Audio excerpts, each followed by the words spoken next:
I'm here in front of you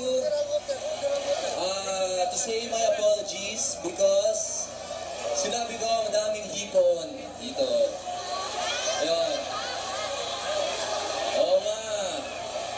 Nahihiya po ako sa inyo because you welcome me in your beautiful city. Nandito po ako lagi at nag-enjoy po ako dito para masabi ko po yung mga bagay na yun na marami sa inyo ang na-offend. I say my sincerest apologies. Sana po matanggap nyo. Ayun. Nandito po ako para makisaya sa Kadayawan Festival. Para maging enjoyable ang gabi ito. From the bottom of my heart,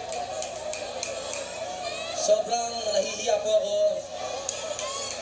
sa inyong lahat. Sana mapatawad niyo po ako. Mahal ko po kayong lahat.